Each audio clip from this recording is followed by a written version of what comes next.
إن الحمد لله نحمده ونستعينه ونستغفره ونؤمن به ونتوكل عليه، ونعوذ بالله من شرور أنفسنا ومن سيئات أعمالنا. من يهده الله فلا مضل له، ومن يضلل فلا هادي له، وأشهد أن لا إله إلا الله وحده لا شريك له، وأشهد أن محمدا عبده ورسوله. يا أيها الذين آمنوا اتقوا الله حق تقاته ولا تموتن إلا وأنتم مسلمون. يا أيها الناس اتقوا ربكم الذي خلقكم من نفس واحدة، وخلق منها زوجها، وبث منهما رجالا كثيرا ونساء. واتقوا الله الذي تساءلون به والأرحام، إن الله كان عليكم رقيبا. يا أيها الذين آمنوا اتقوا الله وقولوا قولا سديدا يصلح لكم أعمالكم ويغفر لكم ذنوبكم، ومن يطع الله ورسوله فقد فاز فوزا عظيما. أما بعد، فإن خير الحديث كتاب الله، وخير الهدي هدي محمد صلى الله عليه وسلم، وشر الأمور محدثاتها، وكل محدثة بدعة، وكل بدعة ضلالة، وكل ضلالة في النار. أعوذ بالله السميع العليم من الشيطان الرجيم. بسم الله الرحمن الرحيم.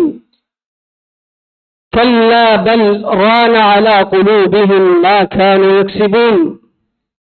وقال النبي صلى الله عليه وسلم: إن العبد إذا أخطأ خطيئة نكتت في قلبه نكتة سوداء، فإذا هو نزع واستغفر وتاب صقل قلبه، وإن عاد زيد فيها حتى تعلو قلبه، وهو الرأي الذي ذكر الله عز وجل: كلا بل ران على قلوبهم ما كانوا يكسبون.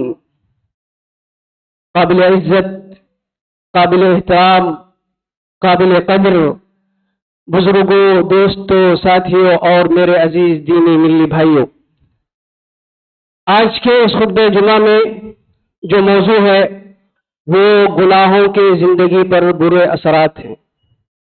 اللہ رب العالمین سے دعا ہے کہ وہ مجھے حق بات کہنے کی توفیق عطا فرمائے، بعد ازاں ہمیں ان باتوں پر عمل کرنے کی بھی توفیق عطا فرمائے۔ معزز سامعین اکرام، میں اپنی بات کی شروعات حضرت عبداللہ ابن مسعود رضی اللہ عنہ کے اس قول سے کروں گا، جو کہ صحیح بخاری کے اندر موجود ہے، جس میں وہ یہ بتا رہے ہیں کہ ایک مومن بندہ گناہوں کو کس نگاہوں سے دیکھتا ہے، کن زاویوں سے دیکھتا ہے، گناہ کرنے کے بعد اس کے اوپر اس کے کیا اثرات ہوتے ہیں، اور اسی طریقے سے ایک فاجر بندہ، ایک بیکار انسان، وہ گناہ کرتا ہے تو گناہ کرنے کے بعد اپنے گناہوں کو کس اینگل اور کس نظریے سے دیکھتا ہے۔ ابن مسعود رضی اللہ عنہ فرماتے ہیں: ان المؤمن يرى ذنوبه كأنه في اصل جبل يخاف ان يقع عليه، وان الفاجر يرى ذنوبه كذباب وقع على انفه۔ عبداللہ بن مسعود رضی اللہ عنہ فرماتے ہیں کہ مومن بندہ اپنے گناہوں کو اس طریقے سے دیکھتا ہے، یعنی گناہ کرنے کے بعد اسے یہ لگتا ہے گویا کہ اس کے اوپر پہاڑ رکھ دیا گیا ہے، کوئی بوجھل چیز ہو گئی ہے، اور پہاڑ وہ بھی کہ ابھی جو گرنے والا ہو۔ یعنی میں کہوں کہ کوئی اس بلڈنگ کے نیچے، اس مسجد کے نیچے رہے اور اس کو لگے کہ اب یہ بنیاد اس کی ٹوٹ گئی، ابھی یہ گرنے والی۔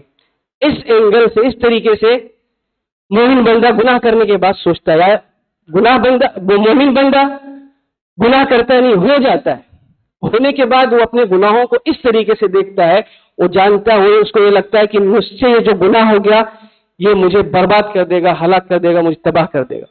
اسی لیے اس کی طرف اشارہ کیا، مثال دیا کہ وہ یہ سمجھتا ہے گویا کہ میرے اوپر پہاڑ رکھا ہوا ہے جو بھی تھوڑی دیر میں گر جائے گا۔ اس کے مقابل میں فاجر انسان، بدبخت انسان، وہ کس طریقے سے دیکھتا ہے اپنے گناہوں کو؟ فرماتے ہیں کذباب وقع علی انفہ، وہ ایسا اس کو سمجھتا ہے جیسے کہ کوئی مکھی اس کے جسم کے کسی حصے کے اوپر بیٹھ گئی اور اس نے اپنے ہاتھ کے اشارے سے اس کو ہٹا دیا، ہلا کے بھگا دیا۔ تو اسے یہ لگتا ہے کہ مکھی ہو گئی تو اب اس کا کوئی اثر نہیں رہے گا، یعنی اس کو یہ سمجھ میں آتا ہے کہ گناہوں کا کوئی اثر نہیں ہوتا ہے، اسے یہ لگتا ہے گناہوں کا کوئی اثر نہیں ہوتا ہے، جبکہ حقیقت بات یہ ہے کہ گناہوں کے بہت برے اثرات پڑتے ہیں، اور جس ناحیے سے مومن بندہ دیکھتا ہے اسی زاویے سے اسے دیکھنا چاہیے۔ ہمیں اور آپ کو معلوم ہے، ہم سیرت کا جب مطالعہ کرتے ہیں بار بار یہ باتیں ہمارے سامنے آتی ہیں کہ اللہ کے نبی دن بھر میں 100 سے زیادہ استغفار کرتے۔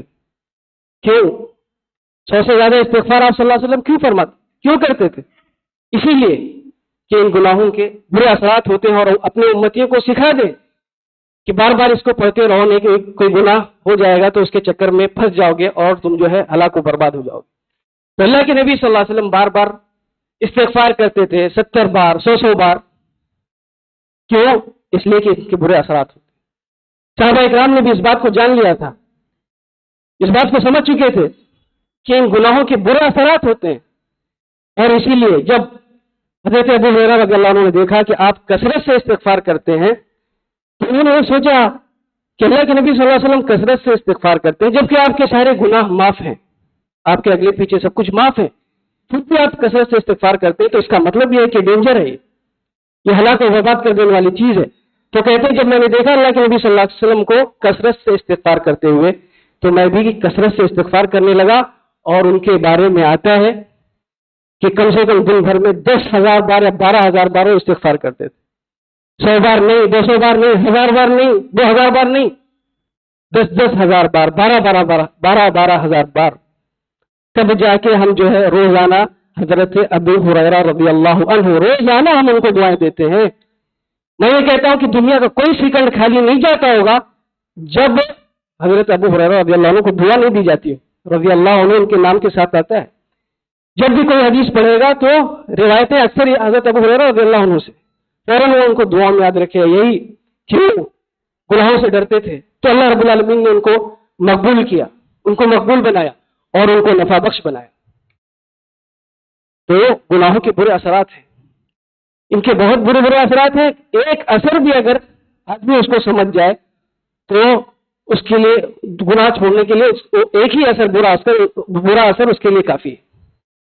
قبل اس کے کہ میں برے اثرات کی طرف اشارہ کروں اس سے پہلے بتاؤں گا کہ گناہ کہتے کس کو ہے۔ گناہ کی تعریف خود اللہ کے نبی صلی اللہ علیہ وسلم نے خود اپنی زبان سے کر دی کہ گناہ ہوتا کیا ہے، گناہ کہتے کسے ہیں۔ آپ صلی اللہ علیہ وسلم نے حدیث کے اندر فرمایا الاثم ما حاک فی صدرک، الاثم ما حاک فی صدرک وکرہت ان یطلع علیہ الناس، کہ گناہ ہوا ہے جب آپ گناہ کر لو تو وہ آپ کے دل میں کھٹکے، چبھے، آپ کو پریشان کرے، آپ کو جھنجھوڑے۔ اور سچ بات یہ ہے اور حقیقت بات یہ ہے کہ گناہ میں اللہ رب العالمین نے یہ جو تکلیف دینے والی تاثیر رکھی ہے اس میں بھی اللہ رب العالمین کی رحمت ہے، رحمت ہے بندوں کے لیے، وارننگ ہے کہ یہ جو تکلیف ہو رہی ہے نا، لوٹ جاؤ، ابھی بھی تمہارے پاس وقت ہے۔ تو جو آدمی گناہ کرتا ہے اگر اس کا دل زندہ ہے تو یقیناً اس کو تکلیف ہوتی ہے، اور جو آدمی پہلا گناہ کرتا ہے یقیناً اس کو تکلیف ہوتی ہے، اللہ رب العالمین نے اس میں تاثیر رکھا ہے۔ لیکن آپ جانتے ہیں کہ ہمارے ساتھ شیطان بھی موجود ہے، اور شیطان ہمارے جسم میں خون کی طرح دوڑتا ہے، ساری چیزوں کو جانتا ہے۔ جیسے ہی شیطان کو یہ لگتا ہے کہ بندہ یہاں سے پلٹ جائے گا، اس کو تکلیف ہو رہی ہے، پلٹ جائے گا، وہ فوراً آ کے اس کو ورگلانا شروع کرتا ہے، بہکانا شروع کرتا ہے۔ ارے پہلی بار تو گناہ کیے ہو، ارے چھوٹا سا تو گناہ ہے، کہاں مرے جا رہے ہو، کہاں تمہاری موت ہو رہی، بعد میں معافی مانگ لینا، آ کے پھنساتا ہے۔ اور جب بندہ سوچتا ہے کہ لاؤ میں لوٹ جاؤں، اس کو مختلف تدابیر وسوسہ دے کے اس کو اس وقت جب وہ لوٹنا چاہتا ہے نکال دیتا ہے، اور یہ انسان شیطان کے چکر میں آ جاتا ہے۔ جب شیطان کے چکر میں پہلی بار آ گیا تو پھر جب دوسری بار گناہ کرتا ہے تو پھر آ جاتا ہے، تو لگاتار گناہ کرتے رہتا ہے، شیطان اس کو بہکاتے رہتا ہے، یہاں تک کہ ایسا بھی دن آ جاتا ہے کہ اب وہ گناہ کرتا ہے تو اب وہ چبھن ختم ہو جاتی ہے، شیطان اس کو تعویل کراتے رہتا ہے، مخرج نکالتے رہتا ہے۔ اب اگر گناہ ہو بھی رہا تو ختم، اب اس کو اثر نہیں کر رہا ہے، لیکن حقیقت جانے پہلی بار اگر انسان نے کیا ہوا گناہ تو اس کو تکلیف ہوئی ہوگی، اور اللہ رب العالمین کی طرف سے رحمت ہے۔ تو اس موئی ہے، گناہ ہوا ہے جو کھٹکے، جو چبھے، یعنی کوئی کام کرنے کے بعد آپ کو چبھ رہا ہے، وہ کھٹک رہا ہے، تکلیف دے رہا ہے اندر، تو سمجھ جائے کہ وہ گناہ ہے۔ آگے آپ صلی اللہ علیہ وسلم نے یہ بھی بتایا وَكَرِهْتَ أَن يَطَّلِعَ عَلَيْهِ النَّاسُ، اور تم اس بات کو ناپسند کرو کہ کوئی اس بات کو جان جائے۔ برا کام کرنے کے بعد آدمی اس کو چھپاتا ہے، تو جس سے آپ کو کھٹک ہو اور اس کے بعد آپ چاہتے ہیں کہ اس کے بارے میں کسی کو خبر نہ ہو، تو یہ سمجھ جائیں کہ وہ گناہ ہے۔ اس لیے کہ اچھا کام جب آدمی کرتا ہے تو چاہتا ہے کہ لوگ جانیں، تعریف ہو اس کی، اگرچہ نہیں بتاتے مومن، لیکن اندر ہی یہ رہتا ہے کہ یہ اس سے میری تعریف ہو، مجھے لوگ اچھا سمجھے۔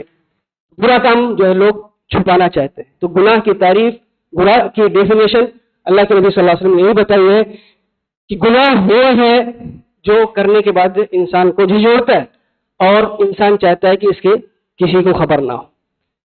اب اگر ہم دیکھتے ہیں کہ اس کے جو برے اثرات ہیں، اس کے بہت برے اور بڑے بڑے برے اثرات یعنی نقصانات ہیں، بہت سارے نقصانات ہیں۔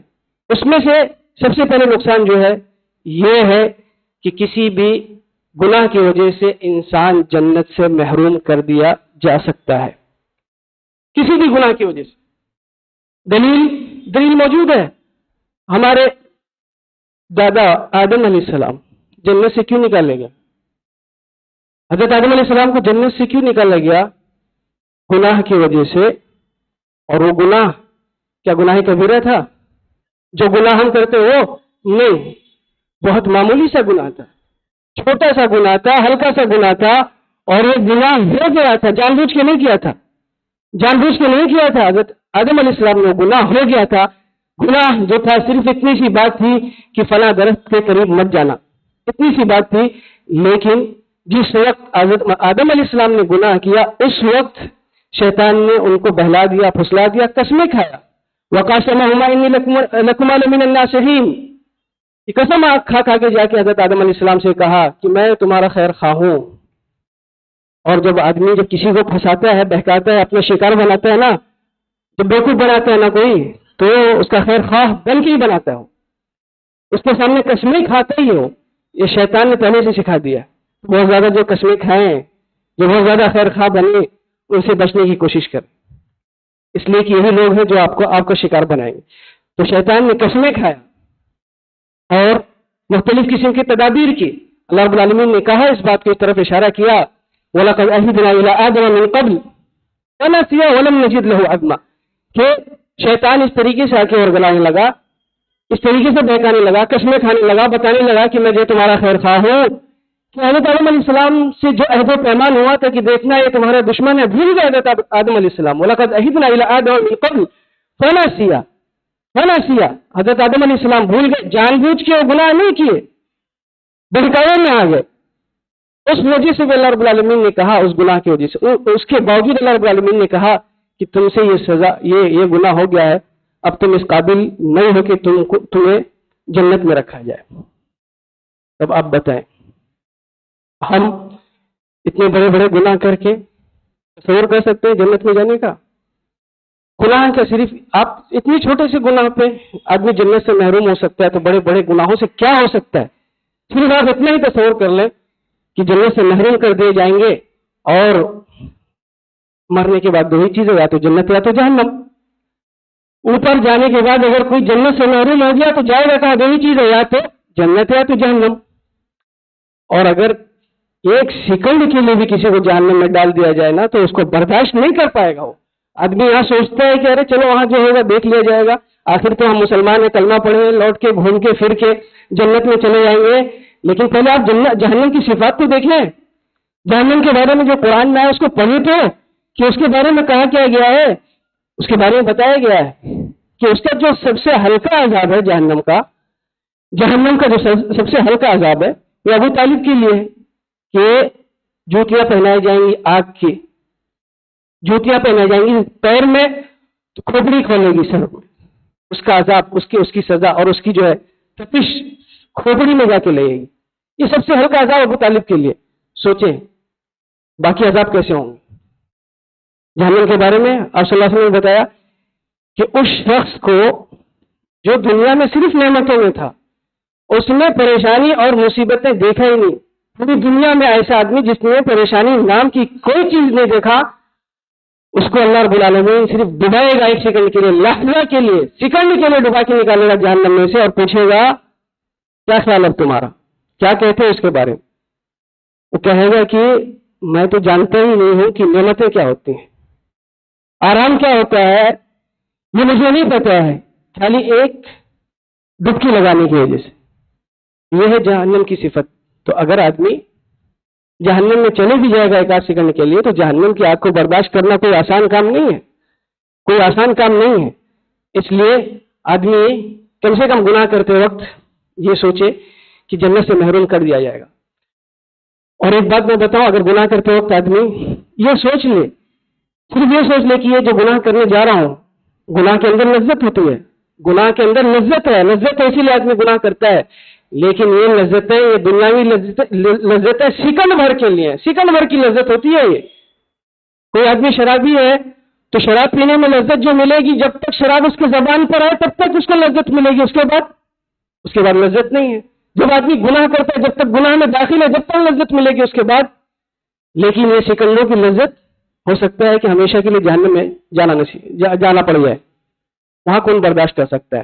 اس لیے آدمی یہاں صبر کر لے، یہاں صبر کر لے اور کوشش کرے کہ اس سے گناہ نہ ہو. تو اگر یہی نقصان ہو جائے گناہ کرنے کی وجہ سے کہ جنت سے محروم کر دیا جائے گا، تو کتنا آپ سمجھ لیں گناہ تو کتنا برا اثر ہوتا ہے اور اس سے کتنا بڑا نقصان ہو سکتا ہے انسان کا. دوسری چیز جو اس کے برے اثرات میں ہو سکتے ہیں، اس میں یہ ہے کہ جو گنہگار ہے اس کو شرعی علم نہیں مل سکتا، شرعی علم حاصل نہیں کر سکتا. سیدھے الفاظ میں کہوں کہ دین کی سمجھ اس کو نہیں مل سکتی، دین نہیں سمجھ سکتا. وہ سیاست سمجھے گا، دنیا میں سب آگے رہے گا، دنیاوی مسئلے میں ترقی کرے گا، دین کے بارے میں ذرا بھی سمجھ اس کو نہیں رہے گی اگر وہ گنہگار ہے. حرمان العلم، علم سے محروم کر دیا جائے گا. اور اس کی مثالیں موجود ہیں. امام شافعی رحمہ اللہ کو ہم سب جانتے ہیں، بڑے امام ہیں، مشہور امام ہیں، بہت ذہین بھی تھے. ذہانت میں اگر ذہین لوگوں کی لسٹ بنائی جائے تو امام شافعی رحمہ اللہ کا نام پہلے آئے گا، سر فہرست رہے گا ان کا نام، اتنے ذہین تھے.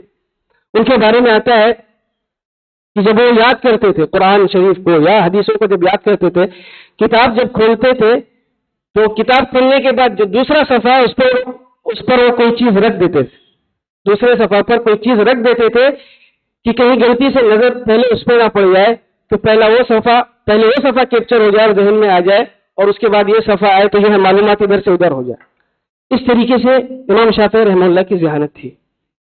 لیکن کہتے ہیں کہ ایک دن ایسا ہوا، ایک مرتبہ ایسا ہوا کہ میں کچھ یاد کر رہا تھا، یاد نہیں ہو رہا تھا، اور اس سے پہلے ہمیشہ بہت آسانی سے جلدی سے یاد ہو جاتا. تو میں نے اپنے استاد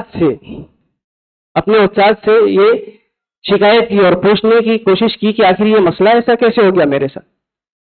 تو انہوں نے شکایت کی اپنے استاد سے، وکیع بن جراح رحمہ اللہ سے، کہ ایسا مسئلہ ہے. تو انہوں نے کہا ہو سکتا ہے کوئی گناہ ہوا ہے، گناہوں سے دور رہیں، اس لیے کہ گناہ جو ہے وہ شرعی علم سے محروم کر دیتا ہے. تو پھر امام شافعی نے اس باتوں کو اپنے اس اشعار میں ذکر کیا ہے، شکوت الی وکیع سوء حفظی فارشدنی الی ترک المعاصی، کہ میں نے اپنے استاد سے یہ کہا کہ مجھے یاد نہیں ہو پا رہا ہے، تو انہوں نے مجھ سے کہا کہ جو گناہوں سے دور رہے. وَأَخْبَرَنِي بِأَنَّ الْعِلْمَ نُورٌ وَنُورُ اللَّهِ لَا يُهْدَى لِلْعَاصِي، اور اس بات کو بتایا کہ علم جو ہے اللہ رب العالمین کا نور ہے، نور، وَنُورُ اللَّهِ لَا يُهْدَى لِلْعَاصِي، اور اللہ رب العالمین کا نور عاصی نافرما بردار بندے کو نہیں مل سکتا، اس کو نہیں ملے گا. اس دل میں اگر غلاظت ہے تو اس میں اللہ رب العالمین کا علم، ایمان اور نور نہیں اتر سکتا، غلاظت کے ساتھ ایمان نہیں ہو سکتا. اس کی مثال دے کے میں آپ کو بتاؤں گا کہ ایک مرتبہ اللہ کے نبی صلی اللہ علیہ وسلم کے پاس حضرت جبرائیل آئے اور گھر میں داخل نہیں ہوئے، باہر رک گئے، گھر کے اندر داخل نہیں ہوئے. اور اللہ کے نبی صلی اللہ علیہ وسلم سے یہ وعدہ تھا کہ وہی آنے والی ہے، اور آپ صلی اللہ علیہ وسلم انتظار کر رہے تھے.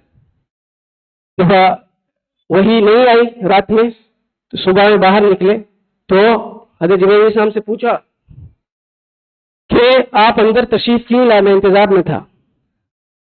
حضرت جبرائیل علیہ السلام نے بتایا کہ گھر کے اندر کتے کا بچہ ہے. آپ کے گھر کے اندر کتے کا بچہ تھا، اس لیے میں وہاں پر نہیں آیا. کیوں؟ کتے کے بچے جو ہیں وہ نجس ہیں، گندے ہیں، غلیظ ہیں، اور جہاں غلاظت ہوتی ہے وہاں معصوم فرشتے داخل نہیں ہوتے، برکت والے فرشتے وہاں پر نہیں جاتے. آپ تصور کریں کہ فرشتے وہاں نہیں جاتے ہیں جہاں کتے کے بچے ہوں جو نجس ہوں. تو آپ کے دل میں غلاظت بھری ہو تو اللہ رب العالمین کا نور اتر جائے گا. آپ کے دل میں اللہ رب العالمین جو چاہتا ہے قرآن حدیث میں مفہوم آپ سمجھ لیں گے؟ نہیں سمجھ پائیں گے. اور آپ اس کو اس طریقے سے بھی سمجھنے کی کوشش کریں کہ عقل مند آدمی جو ہوگا وہ کبھی بھی ہیرے اور جواہرات کو کیچڑ میں نہیں رکھے گا. ہیرے، جواہرات، سونا، چاندی کوئی عقل مند آدمی کیچڑ میں رکھ سکتا ہے؟ گوبر میں رکھ سکتا ہے؟ ایک عقل مند آدمی ایسا نہیں کر سکتا. تو اللہ رب العالمین کیسے کر سکتا ہے کہ اپنے نور کو اس جگہ اتار دے جو غلاظتوں سے بھرا ہوا ہے؟ اللہ رب العالمین کا نور چاہیے، اللہ رب العالمین کا علم چاہیے، شرعی مفہوم چاہیے، شریعت کو سمجھنا چاہیے. اس کے لیے گناہوں سے دور رہنا پڑے گا. قرآن کے اندر موجود ہے کہ آپ صلی اللہ علیہ وسلم کی مجلسوں کے اندر منافقین موجود ہوتے تھے. آپ صلی اللہ علیہ وسلم جہاں بات کرتے تھے، آپ صلی اللہ علیہ وسلم جہاں درس دیتے تھے، آپ صلی اللہ علیہ وسلم جہاں دین کی باتیں کرتے تھے، اس مجلس میں منافقین بھی بیٹھتے تھے. لیکن جب مجلس ختم ہوتی تھی تو وہ صحابہ اکرام سے کہتے تھے کیا بات ہوئی، ہم تو سمجھ ہی نہیں پائے. وَمِنْهُمْ مَن يَسْتَمِعُ إِلَيْكَ حَتَّى إِذَا خَرَجُوا مِنْ عِنْدِكَ قَالُوا لِلَّذِينَ أُوتُوا الْعِلْمَ مَاذَا قَالَ آنِفًا أُولَٰئِكَ الَّذِينَ طَبَعَ اللَّهُ عَلَىٰ قُلُوبِهِمْ وَاتَّبَعُوا أَهْوَاءَهُمْ. کہ منافقین صحابہ اکرام سے کہتے تھے کہ ہم تو سمجھ ہی نہیں پائے. اسی مجلس میں صحابہ اکرام سمجھ رہے ہیں دین کو، دین کی باتیں ان کے سینے میں اتر رہی ہیں، ان کے ایمان زیادہ ہو رہے ہیں، اور وہیں ان کے دل میں کچھ بھی نہیں جا رہا ہے. اولئک الذین طبع اللہ علی قلوبہم. کیوں؟ اس لیے کہ اللہ رب العالمین نے ان کے دلوں پہ مہر لگا دیا. تو یہ جو سمجھ میں نہیں آتا ہے نا، یہ سورہ فاتحہ جو یاد نہیں ہوتی ہے نا، یہ آیت الکرسی جو نصیب نہیں ہوا نا پڑھنے کے لیے، آیت الکرسی جو یاد نہیں ہے نا، سورہ اخلاص یاد نہیں ہے نا کہ صحیح سے آپ سورہ اخلاص پڑھ لیں، یقین جانے کہیں نہ کہیں گناہ. عمر ہو رہی ہے 60 سال، عمر ہو رہی ہے 50 سال، سورہ فاتحہ سورہ سے صحیح سے پڑھنے نہیں آتا. کیا وجہ ہو سکتی ہے؟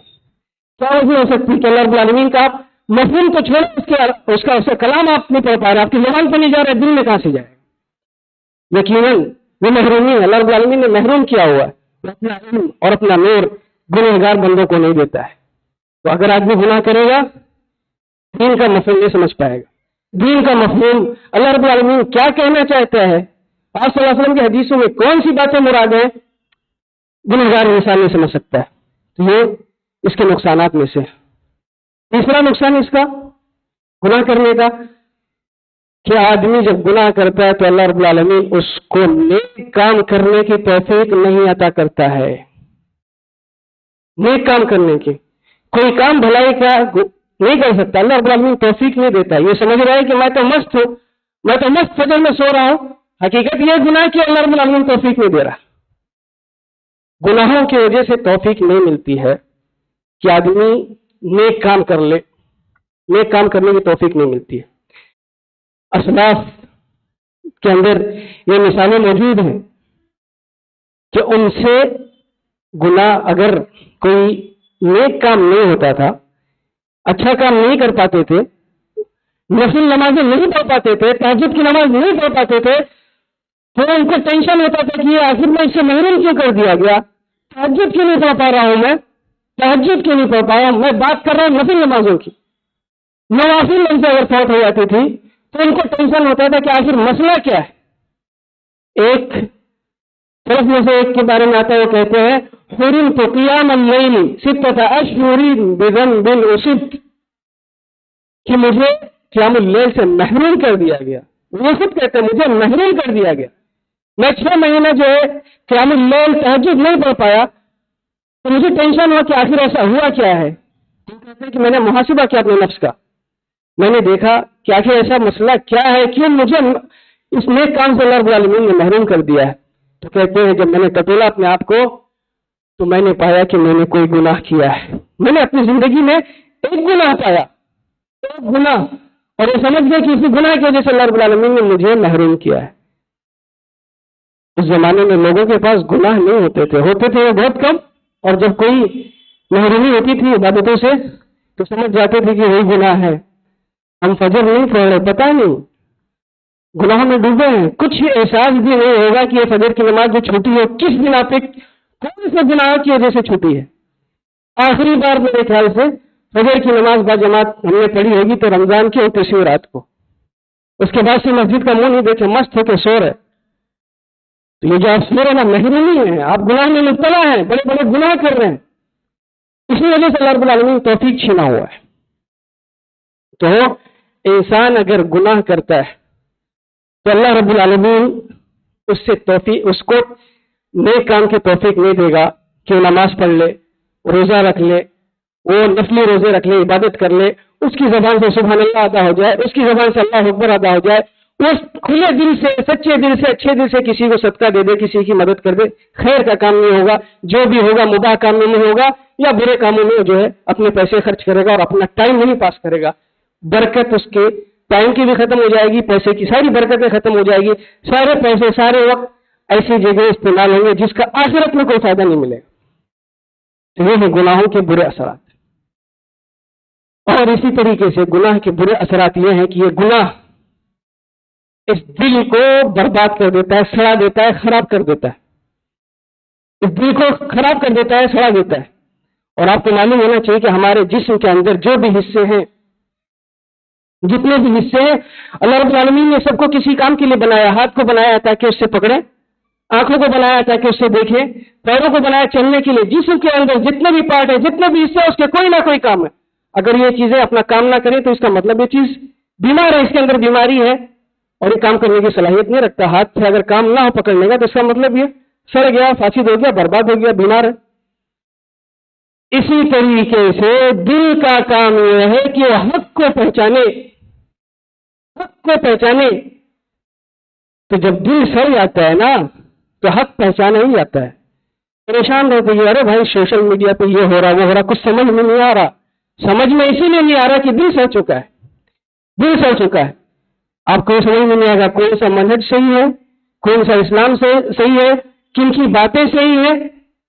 پریشان رہیں گے سوشل میڈیا پہ، حق تک نہیں پہنچیں گے، سمجھ میں نہیں آئے گا حق آپ کو، اس لیے کہ دل اپنا کام کرنا چھوڑ دیا، دل سڑ چکا ہے۔ اور اسی حدیث کو میں نے شروع میں پڑھا تھا، اللہ کے نبی صلی اللہ علیہ وسلم نے اسی حدیث کے اندر یہ باتیں کہی ہیں، ان العبد اذا اخطا خطیئۃ نکتت فی قلبہ نقطۃ سوداء، کہ جب بندہ گناہ کرتا ہے تو یہ گناہ اس کے دل کے اوپر، نکتت فی قلبہ نقطۃ سوداء، دل کے اوپر جا کے سیاہ دبے کی شکل میں لگ جاتا ہے۔ فإذا هو نزع واستغفر وتاب سقل قلبه، لیکن جب وہ فوراً توبہ کر لیتا ہے تو صاف ہو جاتا ہے، چمک اٹھتا ہے اور اس کی صلاحیت کام کرنے کی بڑھ جاتی ہے۔ لیکن اس کے برخلاف وَإِنْ عَادَ زِرْدَ فِيهَا حَتَّى تَعْلُوَ قَلْبَهُ، لیکن گناہ کیا، دھبا لگا، اس کو مٹایا نہیں، پھر گناہ کیا تو کہتے ہیں کہ گناہ کرتے کرتے پورا دل سیاہ ہو جاتا ہے، حَتَّى تَعْلُوَ قَلْبَهُ وَهُوَ الرَّانِ، پورا دل سیاہ ہو جاتا ہے۔ اسی کو اللہ رب العالمین نے کہا ہے کہ دل ران گیا، کَلَّا بَلْ رَانَ عَلَىٰ قُلُوبِهِم مَّا كَانُوا يَكْسِبُونَ، اور یہ دل جو رانا ہے نا، اللہ نے نہیں کیا اس کو، کَلَّا بَلْ رَانَ عَلَىٰ قُلُوبِهِم مَّا كَانُوا يَكْسِبُونَ، رانا اس وجہ سے جو بندے نے عمل کیا ہے، اس کے عمل نے اس کو خراب کیا، اس کے گناہوں نے اس کو خراب کیا۔ بندہ اگر گناہ کرے گا، صاف نہیں کرے گا نا، تو دل جو ہے، دل کا جو کام ہے حق بات کو سمجھنا، وہ سمجھ نہیں پائے گا، پریشان رہے گا، نماز روزہ کرے گا نہیں، دن بھر سیاسی باتیں کرے گا اور اس کے بعد سوچے گا کہ وہ صحیح منش پہ پہنچ جائے، نہیں پہنچے گا، وہ یاد دل اس کا۔ اور اس کی مثال میں آپ کو دے کے بتاؤں تاکہ واضح ہو جائے بات، کہ جیسے بارش ہوتی ہے یا جیسے شیشے لگے ہیں، بارش ہوگی تو اس کے اوپر بوند پڑ جائے گا، ایک بوند پڑا، دوسرا بوند پڑا، تیسرا بوند پڑا، اسی طریقے سے پڑتا گیا۔ اگر ہم نے وائپر سے اس کو صاف نہیں کیا تو پھر آگے کچھ دکھائی دے گا؟ گاڑی چلاتے وقت اگر ہم نے وائپر سے صاف نہیں کیا اس کو، آگے کچھ دکھائی دے گا؟ نہیں دکھائی دے گا، اور جب نہیں دکھائی دے گا تو ہوگا کیا؟ ہلاکت، ایکسیڈنٹ، کہیں بھی کھڈے میں جا کے انسان کرے گا. ایسی ہی ہے دل کے اوپر اسی طریقے سے دھبے آتے رہتے ہیں. حق بات پھر اس کو سمجھ نہیں آتی، پردہ ہو جاتا آڑ حق کے بیچ میں. تو یہ گناہ اس طریقے سے. اور پھر آگے اللہ کے نبی صلی اللہ علیہ وسلم نے بتایا کہ مثال دیتے ہوئے کہ جب خراب ہو جاتا ہے، دل ران جاتا ہے تو پلٹ جاتا ہے. یعنی اب اس کے اندر کوئی بھی خیر کی بات جانے کی صلاحیت نہیں ہوتی. اس کی مثال دے کہ آپ صلی اللہ علیہ وسلم نے حدیث میں فرمایا کہ جیسے کوئی گلاس ہو، کپ ہو، دل یعنی گلاس اور کپ کی طرح ایسا کھلا ہوا جب اس کا منہ رہتا ہے تو آپ جو چاہیں اس میں ڈال دیں، پانی ڈال دیں، مشروب ڈال دیں، پینے کی کوئی بھی چیز اس میں کوئی بھی چیز اس میں آپ رکھیں آسانی سے چلی جائے گی. لیکن اسی پیالی کو، اسی کپ کو، اسی گلاس کو پلٹ دیں، آپ کوئی چیز ڈال کے دیکھیں، جائے گی کوئی چیز نہیں. ایسی ہی دل ہے، جب گناہ کرتے رہتا اللہ رب العالمین دل کو پلٹ دیتا. یہی ران ہے. اب اس میں کوئی بھلائی نہیں جا سکتی. اب بھلائی نہیں جا سکتی تو اب جو ہے وہ برے اور اچھے میں تفریق نہیں کر پاتا ہے. اچھے کو اچھا نہیں سمجھتا اور برا اس کو برا نہیں لگتا ہے. بالکل الٹا یہ ہو جاتا ہے کہ برائیاں اس کو پسند آتی ہیں، اچھائیاں اس کو پسند نہیں آتی ہیں. اب جہاں برے کام ہوں گے یہ پھٹ سے دوڑ کے ادھر جائے گا، اور جہاں نیک کام ہوں گے وہاں آنے کی اس کو توفیق نہیں ہوگی. اب اسے جہاں درس ہوں گے وہاں آنے میں سے ٹینشن ہوگا، درس کی وجہ سے میں نہیں آئے گا. اور کسی مولانا اور امام کو دیکھے گا تو دماغ خراب ہو جائے گا، اس سے چیز پیدا ہوگی امام سے اور مولانا سے. کیوں؟ یہ علامت ہے جس کا دل سڑ چکا ہے. اگر اس طریقے سے ہوتا ہے کہ امام صاحب کو دیکھ کے آپ سے چبھن لگے نا اندر، تو مطلب یہ ہے کہ دل سڑ چکا ہے. یہی ہے کہ دل سڑ چکا. اب اچھی چیزیں اچھی نہیں لگتی، بری چیزیں اچھی لگتی ہیں. ان کو پسند آتی ہے وہ محفلیں، وہ شادیاں جہاں پہ ڈانس ہو، جہاں پہ عورتیں آئیں ایک ساتھ، بے پردگی ہو، ان لوگوں کو اس میں پسند آئے گا. اور اس کے لیے دنیا بھر کی تعمیلات کریں گے. وہ اسی لیے کہ خلاص اللہ رب العالمین نے محروم کر دیا ہے، دل پہ ران دیا ہے، دل کے اوپر مہر لگا دیا. اب اس کے اندر بھلائی کی کوئی بات نہیں جا سکتی. تو انسان اگر گناہ کرے گا تو سوچ لیں آپ کیا کیا اس کے برے اثرات ہو سکتے ہیں. نہیں بلکہ انسان اپنی زندگی میں کوئی فیصلہ کرے گا نا اور گناہ میں مبتلا ہے نا، فیصلہ کچھ دیر کے لیے ہو سکتا ہے، اس کو لگے کہ میرا فیصلہ بہت اچھا ہے زندگی کا. لیکن جب اللہ رب العالمین کی توفیق نہیں ہوگی، اس میں اس کی مدد نہیں ہوگی، تو آپ کے فیصلے نتیجہ خیز نہیں ہوں گے. آپ اپنے بچوں کی شادی اپنے حساب سے کریں گے، لگے گا بہت اچھا میں نے چوائس کیا ہے، آگے چل کے رزلٹ آئے گا کہ جمع نہیں. اگر آپ گناہ میں مبتلا ہیں تو آپ کے فیصلے صحیح نہیں ہوں گے، آپ کے فیصلے فاسد ہو جائیں گے، آپ کے فیصلے برباد آئیں گے، کوئی رائے آپ کی صحیح نہیں آئے گی اگر آپ گنہگار ہیں. اور اس کے بعد کہ اگر آپ گناہ کرتے ہیں تو یہ بھی عین ممکن ہے کہ اللہ رب العالمین اسلام کی نعمت سے آپ کو محروم کر دے، ہمیں اور آپ کو اسلام کی نعمت سے محروم کر دے اور ہم مرتد ہو جائیں. مرتد کی جو ہم بار بار باتیں سنتے ہیں نا، مرتد ہو رہے ہیں، وجہ گناہ ہے، گناہ میں ڈوبے اس لیے مرتد ہو رہے. دنیا میں ہر جگہ لوگ نہیں مرتد ہو رہے، دنیا میں بہت سے لوگ اسلام میں داخل ہو رہے، یہی کیوں مرتد ہو رہے؟ مرتد اسی لیے ہو رہے گناہ میں مبتلا، اللہ رب العالمین نعمتوں کو چھین رہا ہے، اس لیے مرتد ہو رہے. اور یہ بات کہی گئی ہمارے اسلاف نے کہی ہے، ان اسرع الناس ردۃ اصل ہوا کہ جو تیزی سے ردت کی طرف جاتے ہیں، تیزی سے ردت مرتد ہو جاتے ہیں، وہ وہی لوگ ہیں جو گناہوں میں مبتلا رہتے ہیں. اور کہا گیا ہے المعصیۃ برید الکفر، المعاصی برید الکفر، معصیت گناہ یہ دروازہ ہے، کفر میں پہنچانے والے دروازہ ہے، راستہ ہے. یہ کفر تک پہنچ سکتا ہے انسان، اس کو معمولی نہ سمجھے، گناہ معمولی نہ سمجھے. اسلاف ہمارے کہتے تھے کہ میں گناہ سے نہیں ڈرتا ہوں، میں کفر سے ڈرتا ہوں، کہیں بھی گناہ کرنے کے بعد کفر میں نہ پہنچ جائے، اس لیے ڈرتا ہوں. تو انسانی گناہوں کی وجہ سے مطمئن نہ رہے، کفر تک پہنچ ہو سکتا ہے، کفر میں چلا جائے. اور اگر آدمی گناہ کرتا رہا آخر میں مرتے وقت کلمہ نصیب نہیں ہوگا، زندگی بھر نماز نہیں پڑھے، زندگی بھر قرآن نہیں پڑھے، زندگی بھر اللہ رب العالمین کا ذکر و اذکار نہیں کیے، زندگی بھر گالی گلوچ دیتے رہے، گانا سنتے رہے، برے کام میں مبتلا رہے، مرنے کے وقت کیسے توفیق ملے گی؟ مرنے کے وقت توفیق نہیں ملے گی۔ اور یہ چیزیں آپ اپنی آنکھوں سے اپنے معاشرے میں دیکھ سکتے ہیں۔ بہت سے لوگوں کو آخری وقت میں کلمے کی تلقین کی گئی، ان سے ادا نہیں ہوا، انہوں نے کہا کہ میں نہیں کہہ سکتا، لا استطیع، میں نہیں کہہ سکتا، کلمہ نہیں پڑھ سکتا۔ بعض لوگ تو جو گانا وانا گاتے تھے وہ گانا گانے لگے، ان سے لا الہ الا اللہ کہا گیا پڑھو تو۔ اور بعض لوگوں کو یہ ڈر ہوا کہ اگر ہم زیادہ کہیں گے ان کو لا الہ الا اللہ پڑھنے کے لیے تو کہیں آخری نظر میں کلمے کا انکار ہی نہ کر دے، تو لینا ہی چھوڑ دیا، تو یہ بھی ہو سکتا ہے۔ تو یہ سارے گناہوں کے برے اثرات ہیں۔ اس کے علاوہ بھی بہت اثرات ہیں، ان میں سے ایک کو بھی آپ سوچ لیں کہ اگر جنت سے محرومی ہو جائے، شرعی علم سے محروم ہو جائے انسان، اس کا دل فاسد ہو جائے کوئی بھی، تو کتنا بڑا نقصان ہوگا، اس کا کتنا بڑا نقصان ہو سکتا ہے۔ تو یہ گناہوں کے نقصانات ہیں۔ آدمی چاہتا ہے کہ ان گناہوں سے بچ جائے تو اس کے لیے سب سے اہم چیز ہے کہ دعا کرے۔ کوئی بھی انسان جو انسان ہے یقیناً گنہگار ہے، ہر انسان سوائے انبیاء اکرام علیہ السلام کے، ہر انسان گناہ کرے گا۔ انسان کی نیچر میں، طبیعت میں اس سے گناہ ہوگا، گناہ ہو جائے یہ عیب نہیں ہے۔ عیب یہ ہے کہ گناہ ہو جائے اور توبہ نہ کرے، عیب یہ ہے، بری بات یہ ہے کہ گناہ ہو جائے اور توبہ نہ کرے۔ تو گناہ تو ہو ہی انسان سے، لیکن فوراً کیا کرے؟ آئے اللہ رب العالمین کے ساتھ۔ اللہ رب العالمین تو کہتا ہے کہ میں ہر روز آسمان دنیا پہ آتا ہوں، وہ تو آتا ہے آپ کو معاف کرنے کے لیے، آپ جاتے ہیں معافی کے لیے۔ حدیث میں موجود ہے اللہ رب العالمین ہر روز آسمان دنیا پر آتا ہے اور یہ کہتا ہے، فرشتوں کو کہہ کے بھیجتا ہے کہ جاؤ دیکھو کوئی انسان، کوئی بندہ ہے جس نے گناہ کیا تھا رات کے اس اندھیرے میں، مجھ سے معافی مانگ رہا ہے۔ ہماری عمر ہو گئی ہے اتنی، ہم سے گناہ نہیں ہوئے ہیں، کبھی فجر میں اٹھ کے تہجد میں اٹھ کے کسی نے معافی مانگا ہے؟ معافی مانگیں گے انشاءاللہ اللہ رب العالمین آپ کے لیے راستہ کھولے گا۔ ایک صحابی کے بارے میں موجود ہے کہ انہوں نے اللہ کے نبی صلی اللہ علیہ وسلم سے آ کے درخواست کی کہ اللہ کے نبی صلی اللہ علیہ وسلم مجھے زنا کی اجازت دے دے۔